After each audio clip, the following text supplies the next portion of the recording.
Well, hello and welcome to my channel.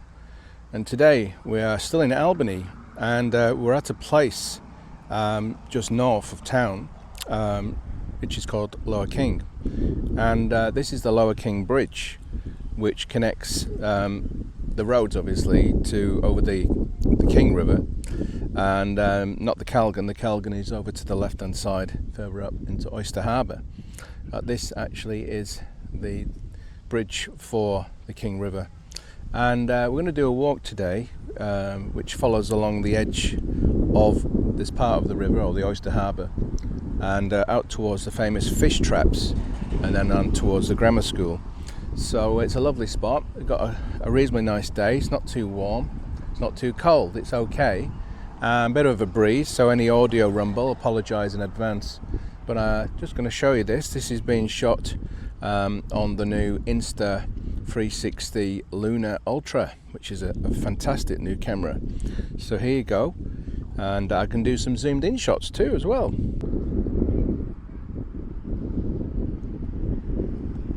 So when you arrive here, there's a car park which is public, and then there's some picnic benches and things, so you can have a picnic here, and there's even barbecues. And this is a part of the cottages. There's some cottages that you can rent to stay in, short stay, you know, for holidays and things. And then there's this beautiful bushland that runs along the side of the water. So along here you've got kind of an interesting shore, and there's some old wooden beams here, planks or something from, I think it's an old fence. I don't think it's anything significant. And then there's all these little dotted coffee rocks, boulders that have just been somehow washed up or something. I'm not too sure how they've got here. They've been here years, and it's a very interesting spot, and we've got a very interesting landscape too.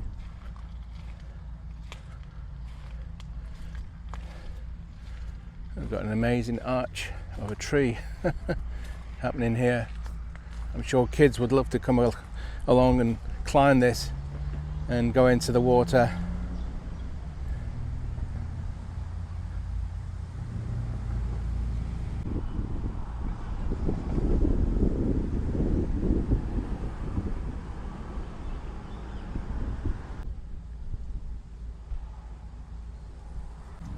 So we'll go under there without banging my head, and we'll soon get onto the actual proper trail. So yeah, this is Oyster Harbour. There's a bit of a breeze happening, and out there you can see sort of parts of Emu Point and the other side of Lower King. But yeah, there's a bit of a wind happening, unfortunately.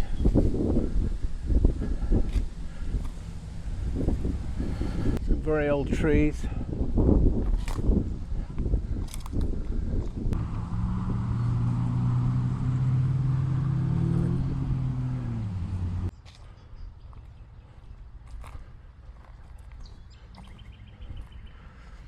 So we've got more picnic benches and things here. There's another section of the car park kind of overflow over there.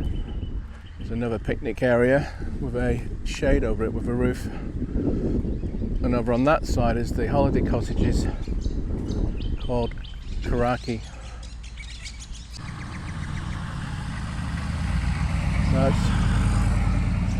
So that's going down to the cottages down there, which is private. We have emus.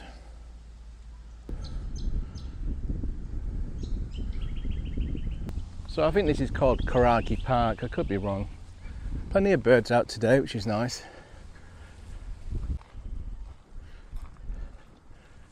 So when you come here, you can walk along this little shoreline for a little while and pick up the path further on. The tide is out.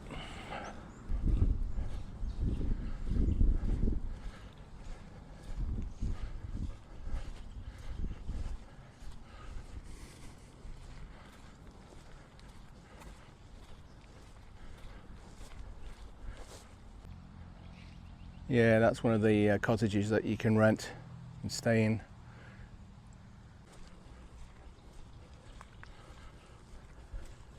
Just carrying on along here for a little while, and then we'll cut across to the actual trail itself.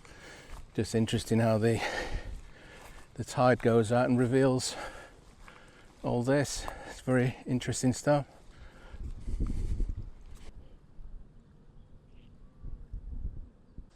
And then over there, you've got a little inlet that's formed.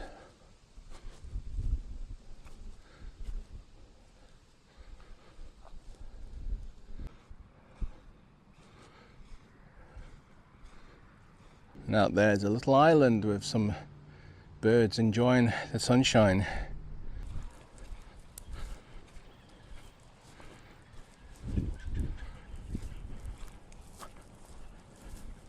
Yeah, so this is the start of the trek, and I'm not sure the length of it. It's probably might be around about 1.5 kilometers long, but it's quite a pleasant trek.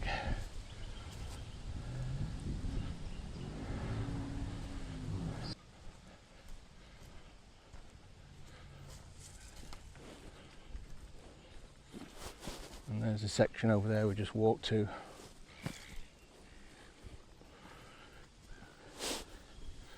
And here we have another fallen tree, or nearly fallen tree. It's actually still in the ground. I guess some severe storm pushed this beast over.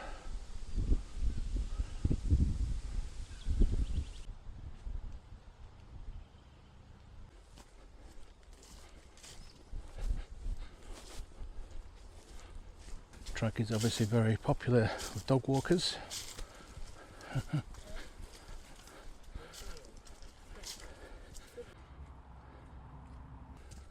The track starts to climb a little bit, and you've got a couple of ways of going. So you've got a higher one up there. You've got a higher track there. They both come up the same place. And then there's this one.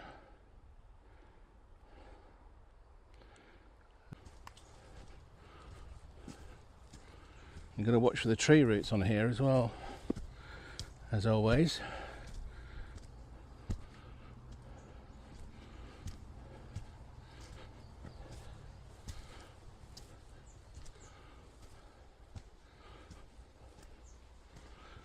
It's nice bushland here, very nice.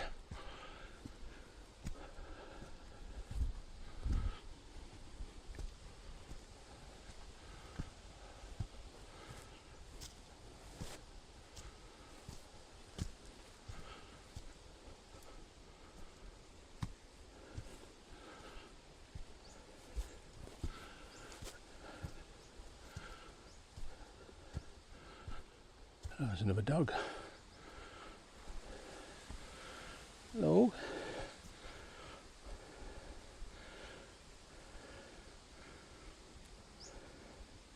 Just look at pictures in the you know, in the animal atlas, and there was all these different breeds, and I said I like the Pomeranian best. They're a gorgeous dog as well, not just because I've got one, but they've got a really long and go. It's a bit like Pepe Le Pew, you know, like from Ring.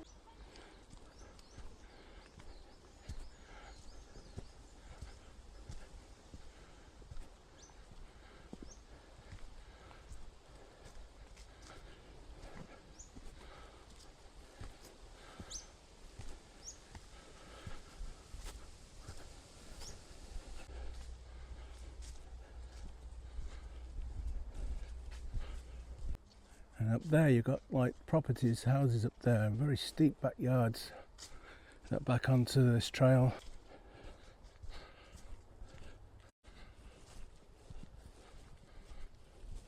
It's become so peaceful now, hasn't it? It's become quite serene, away from noisy cars and wind. It's quite sheltered here, although I can still hear a bit of wind.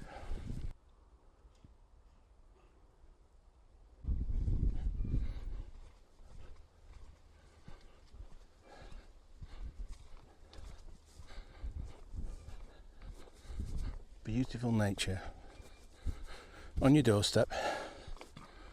I tell you what, you don't really get this in Perth unless you live out in the hills. I mean, I know there are reserves around Perth, but they're nowhere as good as this, or pristine. And you still hear the rustle and bustle of the traffic even when you go there. But here it's so quiet, just like many of the Albany, Denmark, Great Southern nature places, trails, national parks and that, and yet they're all pretty close together. We are so blessed here with, you know, access to so many places to just connect with nature. And this is why I want to do these videos. Just want to showcase and share what we've got going down here. So it opens up a little bit now as we take a bit of a turn to the left, and we've still got private properties up there. Some big houses at the top of the hill.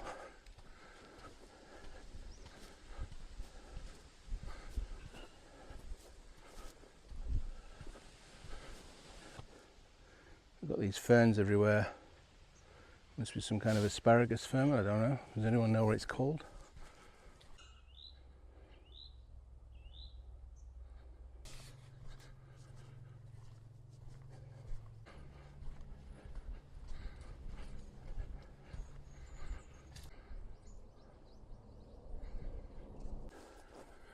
There's some interesting properties here.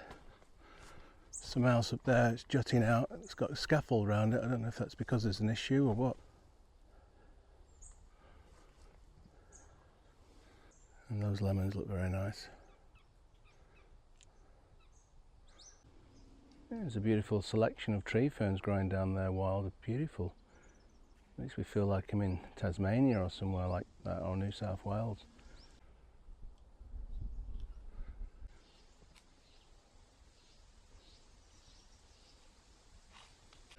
So we've just arrived at another trail that's going down here to the right. We'll just find out. I think it takes us down to the water again. And I've been down here before, actually, a long time ago. Yeah, so it's just opened up into a grassed area, complete with bandicoots digging up the grass, as they do, annoyingly. Yeah, so we just walk out again to the shore.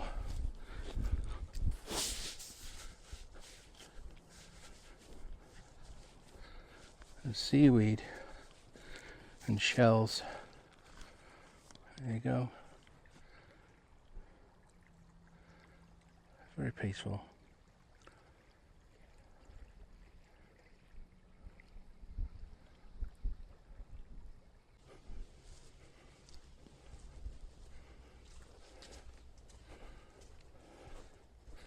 What's the bucket for? Donations? We want some money. Put your coins in this bucket. No, it's just water. Maybe for the dogs or birds, I don't know.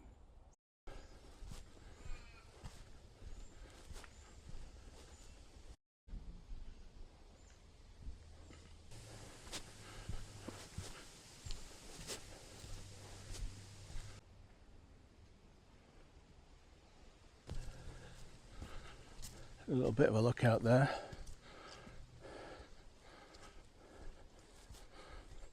Which looks out onto the water.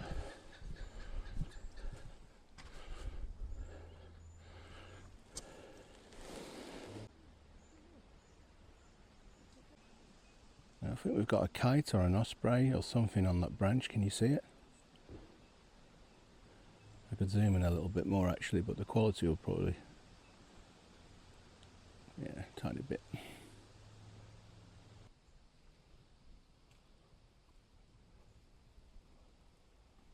The area that we're coming close to is the fish traps area, which apparently is a very old Aboriginal fish traps. I think they used to collect, well, not collect, but they used to fish for oysters, hence the name Oyster Harbour.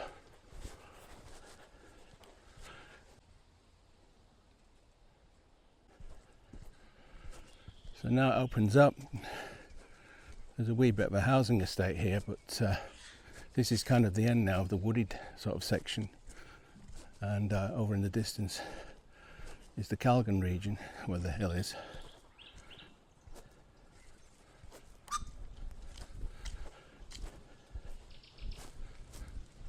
It's the area that goes out towards the old fish traps.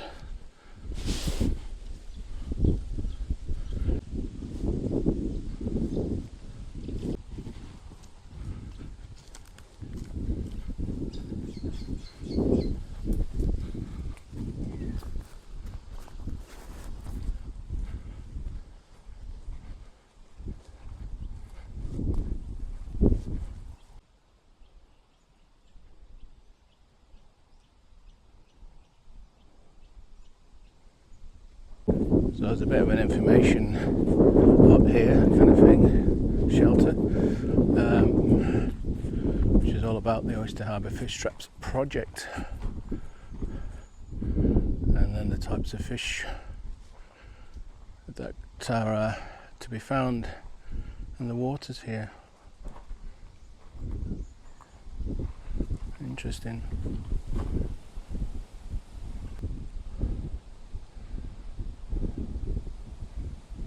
A little bit of cultural awareness. This plaque is dedicated to some Aboriginal Noongar language, and it just says, "Hello, hello. You come here to our place. This is where you sit, learn and laugh, and share all on Noongar land. This is Menang land, the land of the Ural tree, of our children, our mothers and our fathers." And yet, rubbish, probably from the same kinds of people, who knows, has just been dumped here. So I guess really it's all very well being culturally correct these days, but at the end of the day, the original stewards or inhabitants of this land need to make more of an effort to respect the land they're telling us to respect and lead as role models. Just my view. So over here we've got the walkway for the fish traps. Yes, apparently this is the site of the Aboriginal fish traps in this region, in this particular part of Oyster Harbour. I guess you can probably see remnants of it when the tide's out. Quite a nice place to come and take sunset photography and also astrophotography, especially when we get the southern aurora.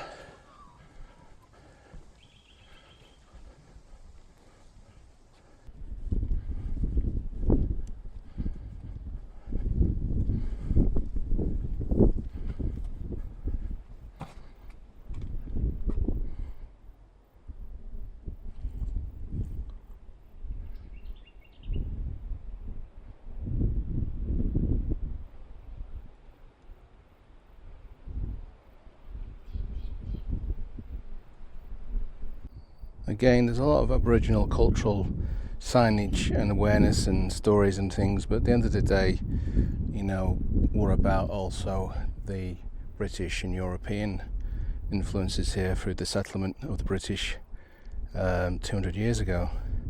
I'm not seeing anything about that, which troubles me and saddens me. And one doesn't have to be labelled as a racist or anything else to hold on to those values. They are our British and European values.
Okay, so we're going to leave the fish traps now and head towards the grammar school.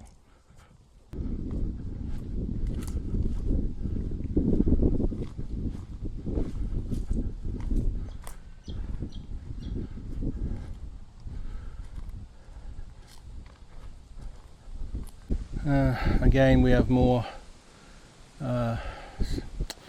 information. I'm not sure what you call it, information or propaganda, really, on Noongar custodians, but there's nothing here about the white European British settlement and who lives here as well, you know what I mean? So we now come on to a sealed track here, which is obviously connected back to the road there, probably used dog walkers, general pedestrian use, cycles, scooters, who else?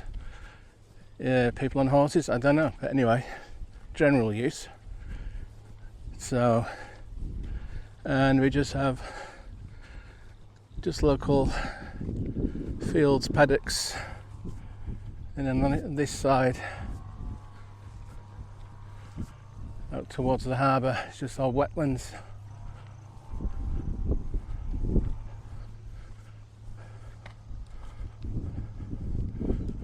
I've had a bit of water, localised flooding here from recent heavy rains. Oh, there's a big bird over there. Could be a wedge-tail or an osprey. Anyway, it's flew off.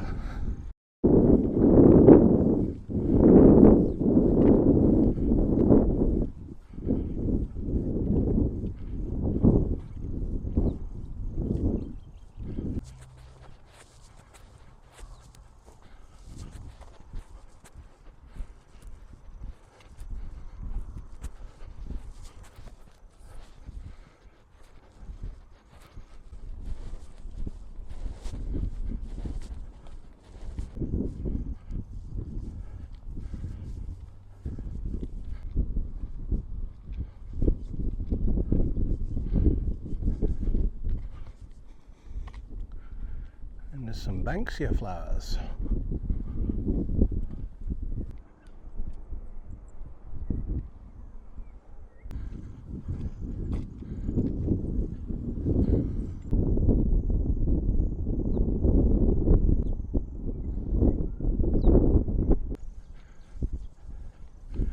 Yeah, these I think these are paperbacks. These trunks, these white trees with white trunks, peeling bark type of, anyway. So we're just about to enter a boardwalk area now, which is wetlands. And lots of these paperbacks everywhere. They kind of make a very interesting landscape.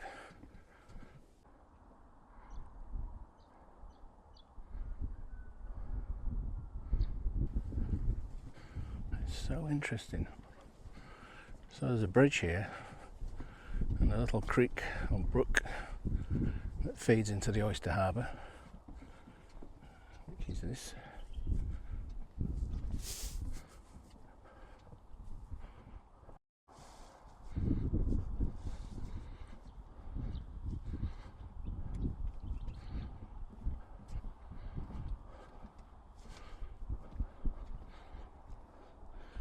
And believe it or not, it is really a rustic orange colour.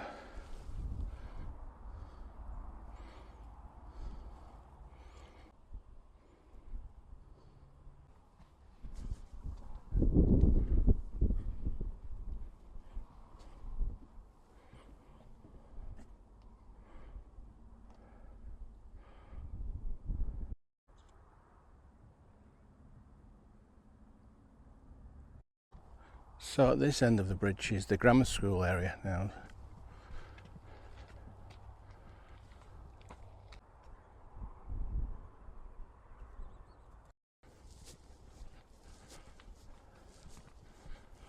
This is the grammar school, which is a school for privileged children from wealthy middle class homes. It's very expensive to bring your children here, or child here. It's even got its own little vineyard.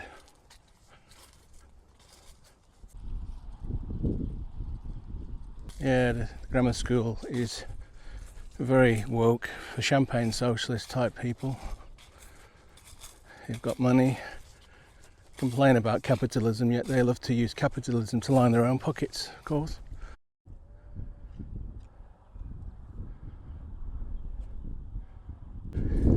Yeah, so this is a very posh school in Albany for posh children who've got wealthy parents who are privileged enough to do well here and send the kids here so they become lawyers and architects and all kinds of other so-called professions. And I say, not for the masses.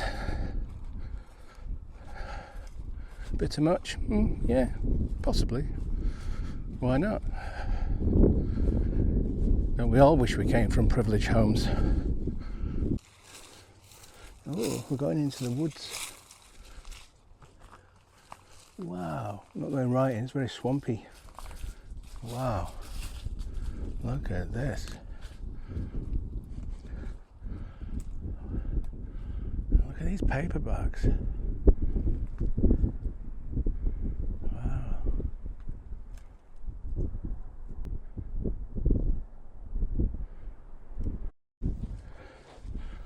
Oh, it's gone dull.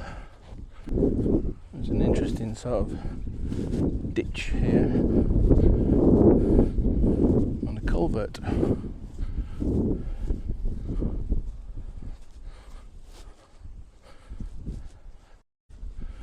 It's quite a big school, isn't it?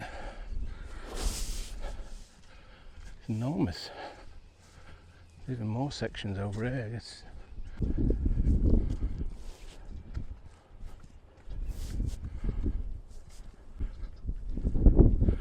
It's not a very pretty building, I've got to be honest. It's grey. It's just boring. It's terrible architectural integrity and value, in my opinion. Terrible. Surely the money they've spent, they could have got something more prettier.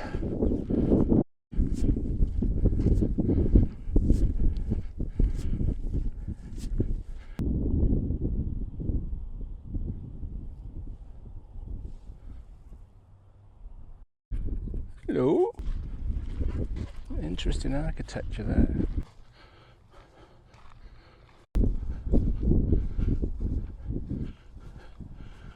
Oyster Harbour Centre for Sustainable Production. Yeah, so there you go, a little snapshot of the grammar school and the path that goes back to the bridge.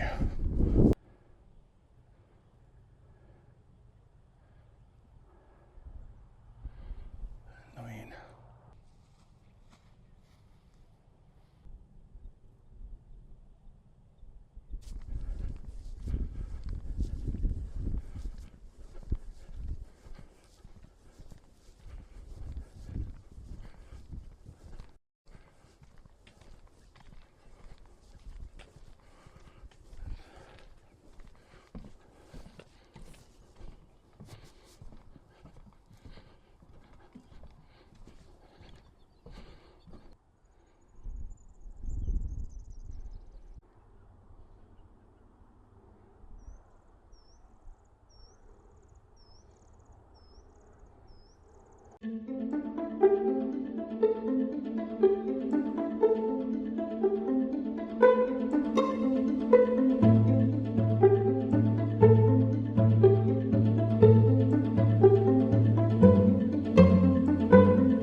This is just a closer look at the King River Bridge.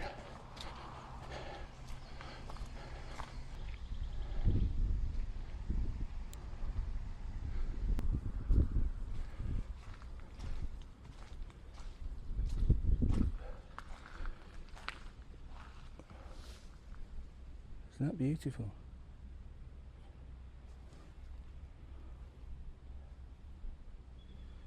The light shimmering.